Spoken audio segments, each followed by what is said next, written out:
Flutes! Yes, I'm telling the flute story. For those of you who know me, you know that every other word I say involves that flutes thing. And those of you who don't know, well, I'm going to tell you. A lot of people have been wondering what that even came from or why I'm saying it.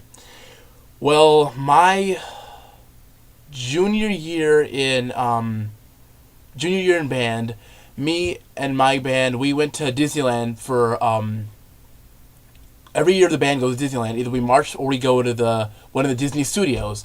So we went to one of the Disney studios back in the back lot or whatever, where we did a sound recording, or just a recording of, like, we would record over, like, Disney's dinosaur movie, or we would record over something old, or like Lion King or something, some Disney movie we'd record over it, we'd play. We weren't all that good, but it was still a fun, interesting experience. We got to learn about the musicians, how much they make, what do they do for a living, and all this other stuff, and it was really cool and interesting.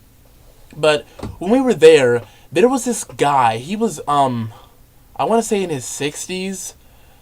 So picture a whole bunch of high schoolers in a room with this old 60-year-old guy who's conducting. He is like, think of Ian from Smosh, but like 60 years old with a worse bowl cut, no offense, and like this caterpillar mustache that's like a brownish gray color because he's old, and then really skinny, this really skinny guy, and then he's conducting whatever, and then we were playing a song for the dinosaur theme, and then it was a scene where these pterodactyls were coming by, and then he was conducting. All of a sudden he cut us off. He's like, no, you're doing it wrong, you're doing it all wrong. And he was like, come on, flutes, you can't be like a little hummingbird. Flutes, you gotta be like a pterodactyl, you gotta be strong. And then we're all sitting there, this 60-year-old man we're just sitting there, he's like, flutes, dancing around, flipping his little bowl cut hair. We're just sitting there like, did that just happen? Like, what? And at the time, it was also shocking. We didn't really laugh at it that much. We were just kind of sitting there like, okay, that's cool. And then later, like, after we all talked about it, then we started like busting up and laughing about it. And then everyone would just say, flutes, and it just became this big joke. And then after a while, people stopped saying it. Then I brought it back my senior year. And every time I see the flip, like, flutes, I'd yell out flutes and whatnot. And it was just a fun time. And I'll tell another story that involved that same guy.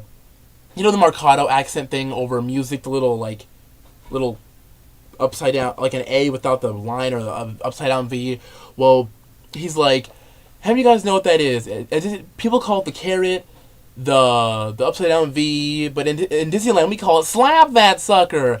And then I was like, oh my gosh, is this guy serious? First, he's like jumping around yelling flutes, flailing his whole body around on the podium, and then he's saying slap that sucker. And then I'm just like, this guy's a trip. Like, I like that guy though. He really enjoyed his job, and I kind of want to be like him when I'm older. But anyway, yeah, that's the flute story. And say flutes if you want to. I don't care. Everyone